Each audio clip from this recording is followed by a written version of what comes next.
नमस्कार। बड़ी खबर में आपका स्वागत है।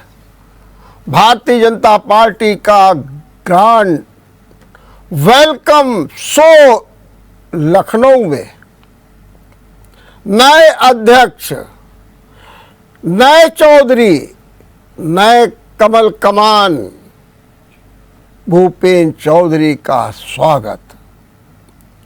स्वागत के जरिए एक बड़ा संदेश। भारतीय जनता पार्टी एक सशक्त पार्टी है, इससे टकराना मत, क्योंकि टकराओगे तो चूर चूर हो जाओगे। ये नारे लग रहे थे। नए अध्यक्ष भूपेन्द्र चौधरी आज दिल्ली से कार्यभार संभालने के लिए लखनऊ पहुंचे। शताब्दी एक्सप्रेस थे और नेताओं के स्वागत की ऐसी होड़ लगी कि सब अपना अपना चेहरा दिखाने के लिए गाजियाबाद से ही मौजूद हो गए। गाजियाबाद उत्तर प्रदेश का बॉर्डर है, बॉर्डर जहां पर नेता पहुंच गए, एमपी पहुंच गए, एमएलए पहुंच गए, हमारे कानपुर के सुरेंद्र मैथानी भी पहुंच गए और उन्होंने अपने विधानसभा क्षेत्र के काली मठिया का प्रसाद, आशीर्वाद सब कुछ लेकर के उन्हें ग्रहण किया और कहा कि अध्यक्ष बनने के बाद उत्तर प्रदेश में प्रथम प्रवेश पर आपका स्वागत है। इसके बाद ट्रेन चली कानपुर, हालांकि और जगह भी रुकी, लेकिन कानपुर में भी स्वागत करने वालों की होड़ लग गई। समय कम था, लेकिन ढोल, ताशे, मजीरे सब कुछ दिखाई दिया भूपेन्द्र चौधरी के स्वागत में। जब ट्रेन लखनऊ पहुंची और कार्यालय तक जाना था तो एक रथ में सवार हुए भूपेन्द्र चौधरी। अगल बगल कौन थे? Deputy CM Brajesh Pathak, deputy CM Keshav Prasad Maurya और साथ में थे मंत्री स्वतंत्र देव सिंह जो अभी तक अध्यक्ष थे। कई मंत्री तो पैदल चल रहे थे। नेता सब लोग स्वागत में। संदेश क्या है?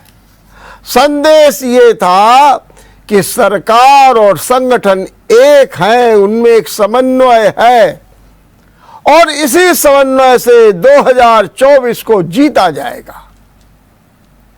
कहीं कोई रंच मात्र भी खाई नहीं, सरकार और संगठन। इसीलिए भूपेन्द्र चौधरी संगठन और उनके इर्द गिर्द सरकार, हालांकि अभी भी वो सरकार में है, लेकिन इस समय उनके पास अहम दायित्व हो गया है संगठन का। और इसलिए भी कि भूपेन्द्र चौधरी पश्चिम यूपी में एक नया कमल खिलाएंगे।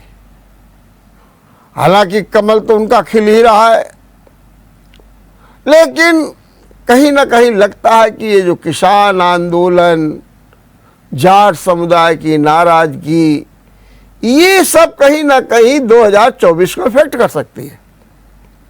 विधानसभा चुनाव में भी जिस तरीके से सपा ने और लोक दल ने गठबंधन किया, उससे भी झटका लगा, लेकिन फिर भी बीजेपी ने अपनी नैया पार कर ली।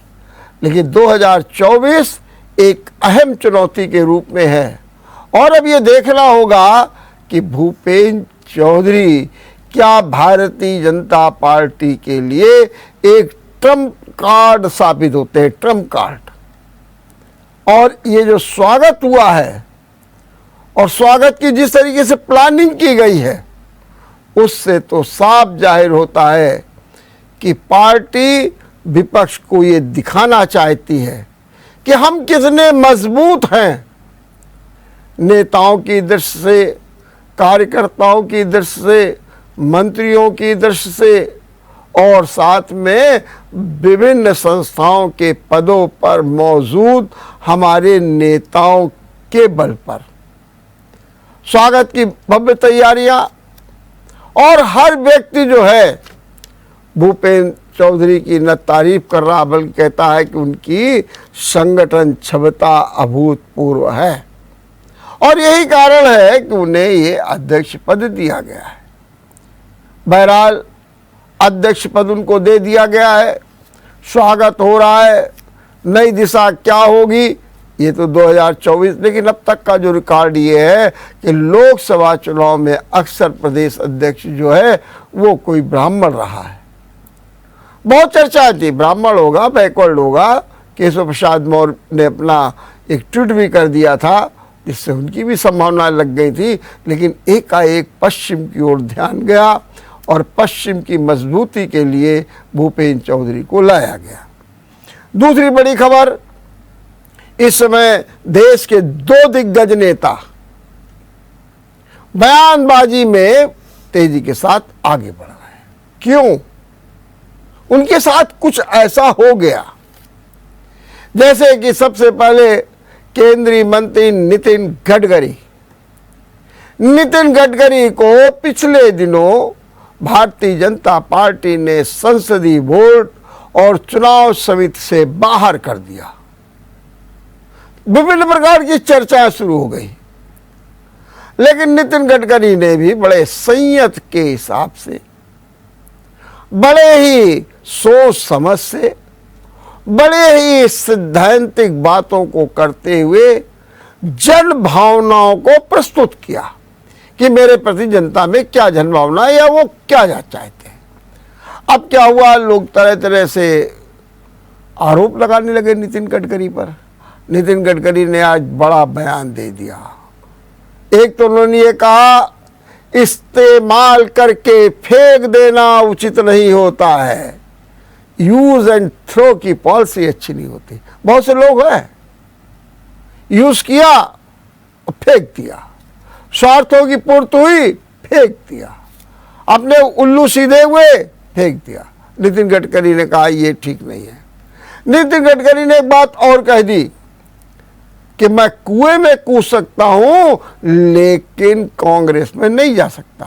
उन्होंने अपने युवावस्था का एक उदाहरण दिया कि हम राजनीति में थे, कांग्रेस के मेरे एक बहुत गहरे मित्र थे और तब उन्होंने मुझसे कहा कि आप कांग्रेस में शामिल हो जाइए।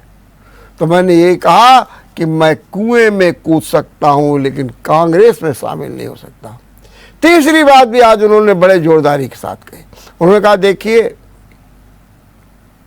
मेरे बयानों को राजनीति की पैतरेबाजी से मत देखिएगा, उसको भ्रमित मत करिएगा, भ्रामक रूप में मत ले जाइएगा, और यदि ऐसा किया तो मैं कार्रवाई भी करूंगा। मैंने चेतावनी भी दे दी क्योंकि लोगों का कहना है कि ट्विस्ट हो गया, बयान ट्विस्ट कर दिया गया। तो ये ट्विस्ट वाला बयान जो है इससे बचने के लिए नितिन गडकरी ने बाकायदे चेतावनी भी दी है। आइए हम आपको सुनाते हैं क्या कहा नितिन गडकरी ने। उसने कहा कि जब आपको खुशी होती है, जब आपको सक्सेस मिलता है, तो उसकी खुशी अगर केवल आपको अकेले को अगर होती होगी देन दैट इज मीनिंगलेस। पर जब आपको सक्सेस मिलता है और खुशी होती है तो आपसे ज़्यादा आपके साथ काम करने वाले जो छोटे बड़े लोग हैं उनको आपसे भी ज़्यादा खुशी होती है, then that is the true meaning of your success. तो मैं पहली बात कहूँगा कि human relationship is the biggest strength of business, social work and politics. इसलिए कभी भी यूज एंड थ्रो वाला काम नहीं करना चाहिए। अच्छे दिन हो बुरे दिन हो, जिसका हाथ एक बार पकड़ा है तो दोस्त है तो वो पकड़ के रखो। परिस्थिति के अनुसार worship of the rising sun ऐसा मत करिए। तो human relationship is the biggest strength. And second important thing again, मुझे वो एक बार ऐसे ही मैं नागपुर में काम करता, स्टूडेंट लीडर था। सही में तो ज्ञान योगी हमारे डॉक्टर श्रीकांत जिचकार थे, मेरे मित्र थे, बहुत होशियार थे। तो एक दिन उन्होंने मुझे कहा कि यार तुम Nitin, you are a good person, you have a good political future, but you are in a wrong party, तुम कांग्रेस में आओ। तो मैंने कहा श्रीकांत मैं कुएं में जान दे दूंगा पर कांग्रेस में नहीं आऊंगा, क्योंकि I don't like the ideology of Congress party. तो बोले ये तुम्हारी पार्टी को कोई फ्यूचर नहीं है। बोला नहीं तो नहीं है। तो उस समय मुझे एक IIT में मेरा दोस्त गया था और हम लोग चुनाव हारते ही थे, तो उसने मुझे एक किताब दी थी, वो रिचर्ड निक्सन की जीवनी थी और उसमें एक बहुत सुंदर वाक्य था जो मैंने लाइफ में याद रखा, जो मेरे लिए उपयोगी था, आपको भी उपयोगी होगा। उसने कहा था the man is not finish when is defeated but he is finish when he quits. आदमी युद्ध भूमि पर हारने के बाद कभी समाप्त नहीं होता, पर युद्ध भूमि छोड़कर जब भाग जाता है तो समाप्त होता है। तो लड़ना चाहिए और लड़ने की में पॉजिटिविटी चाहिए। अहंकार एंड सेल्फ कॉन्फिडेंस, दो शब्दों में अंतर है। आत्मविश्वास होना चाहिए, पॉजिटिविटी होनी चाहिए, पर अहंकार और अभिनिवेश नहीं होना चाहिए।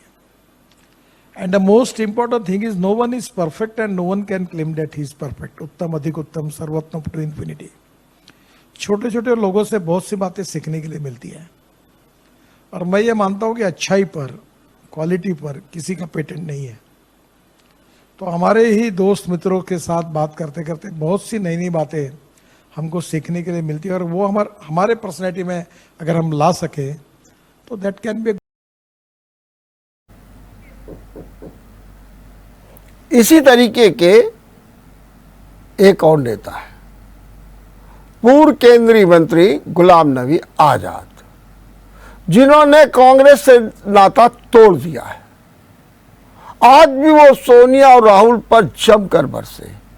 क्या कहा उन्होंने? कहा कांग्रेस अनपढ़ों की जमात है, घर वालों ने पराया कर दिया तो हमने घर भी छोड़ दिया। उन्होंने कहा अगर G23 की बात मानी गई होती तो शायद ये स्थिति नहीं बनती। उन्होंने आज जम करके प्रहार किए।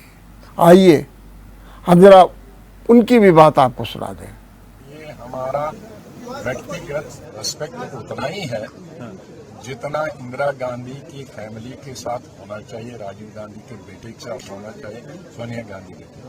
मैं पर्सनली उसके लिए लंबी आयु की दुआ करता हूँ और बहुत अरसा तक हमने उसको सफल लीडर बनाने के लिए प्रयास किया, लेकिन उनकी रुचि नहीं है। वो एक जगह रुकते ही नहीं है, बैठते नहीं है। देखिए 137 साल की कांग्रेस की एज में आज वर्किंग कमेटी विदेश से प्रिजाइड हो रही है और पास प्रेसिडेंट है। ये 137 में, ये अनहोनी बात है। ये नहीं हुआ 137 साल। आप अंदाजा लगाइए कि कांग्रेस ये तो 10 दिन पहले भी कर सकते थे, जाने से पहले कर सकते थे, आने के बाद कर सकते थे। जहां 25 साल से इलेक्शन नहीं हुआ, 25 साल 1 महीना होता और जाहिर था ये कहते कि अभी बाहर हैं, चेकअप करने के लिए आएंगे, करेंगे। विदेश से प्रिजाइड करने की और एक्स प्रेसिडेंट जो नंबर 1 है प्रेसिडेंट के बाद डिसीजन जो लेता है उनको भी तो यहाँ होना चाहिए। तो कांग्रेस इस हद तक है कि यहाँ प्रिजाइड करने की भी फुर्सत नहीं है, तो कांग्रेस कहाँ से बने? तो सोनिया गांधी जो मेरी टाइमिंग की बात करते हैं, उनके पास टाइम कहाँ है पार्टी?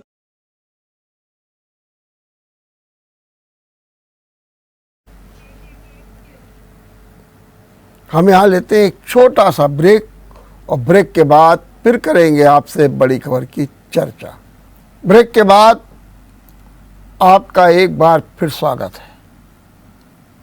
अब चर्चा करेंगे ट्विन टावर की।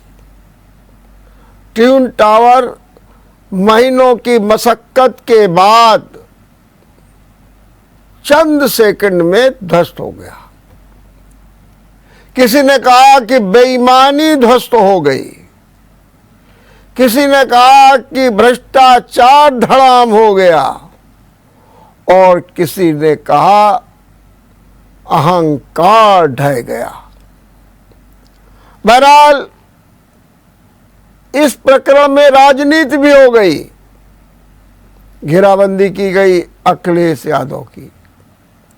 आपकी सरकार में बना था, बताइए कि क्यों ऐसा हो गया। और इसी आधार पर भारतीय जनता पार्टी दम्भ भर रही है हम इसी तरीके से भ्रष्टाचार के खिलाफ जीरो टॉलरेंस की राजनीति, नीति, कूटनीति सब अपनाएंगे और भ्रष्टाचार नहीं होने देंगे। बात साफ की गई, लेकिन ट्विन टावर तो ढह गया। अब कहीं ना कहीं जो एक्सपर्ट्स की टीम है वो हर चीज का जायजा ले रही है। क्या हुआ इस पे, यह भी देखा जा रहा है कितना नुकसान हो गया। तो वहां पर एक एटीएस विलेज है, उसकी 10 मीटर बाउंड्री भी क्षतिग्रस्त हुई है। वहां के कुछ फ्लैट्स हैं जिनको पूरी तरीके से सुरक्षित किया गया था, उसके बावजूद भी उनके शीशे टूट गए हैं और भी नुकसान हुआ जिसका आकलन किया जा रहा है। अब सवाल ये उठता है कि इसकी भरपाई कौन करेगा।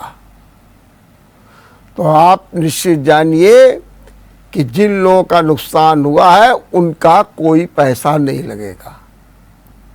इसकी भरपाई विस्फोट करने वाली कंपनी करेगी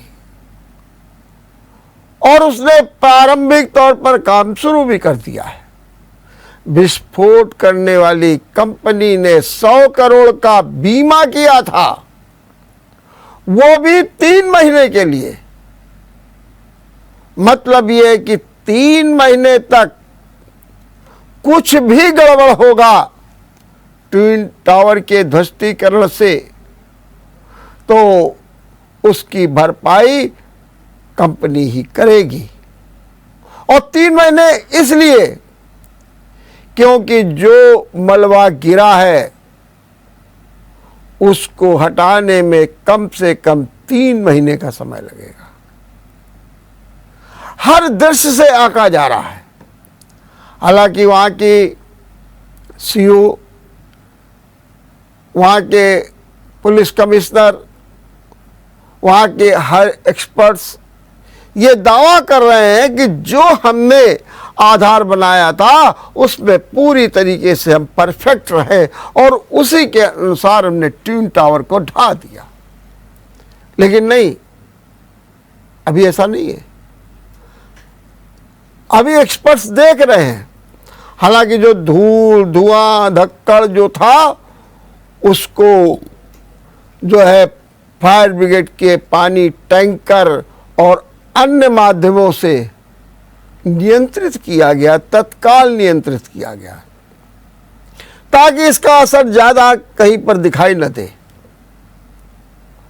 और सबसे ज्यादा चिंता रही प्रदूषण पे। इसका पोल्यूशन, हवा में ये कितना घुल गया इसका पोल्यूशन, इसका भी मानक तय किया जा रहा है।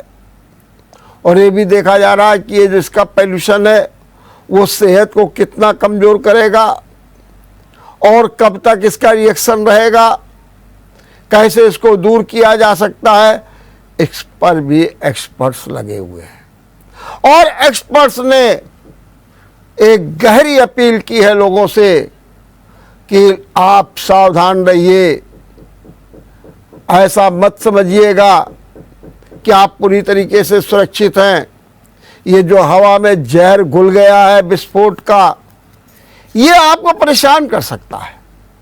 इसलिए कृपया करके मास्क पहनना मत भूलिए। वहां के लोगों को एक कड़ी हिदायत दी गई है और उनकी सेहत पर भी ध्यान रखा जा रहा है। तो अभी ट्विन टावर, चाहे उसे भ्रष्टाचार, बेईमानी, अहंकार, कुछ भी आधार पर उसका आकलन किया जा रहा हो, लेकिन उसके इफेक्ट्स पर अभी भी कार्य चल रहा है। और देखना है कि ये ट्विन टावर भविष्य के लिए कितना बड़ा संदेश बनता है। देखते रहिए बड़ी खबर नमस्कार। अगर आपको हमारा वीडियो पसंद आया हो तो हमें लाइक करें, सब्सक्राइब करें और ज्यादा से ज्यादा शेयर करें और हाँ, बेल आइकॉन दबाना ना भूलें ताकि हर खबर का अपडेट आप तक पहुंचे तुरंत। आप हमें इंस्टा, ट्विटर और फेसबुक पर भी फॉलो कर सकते हैं। हमारी आईडी है @JMT News।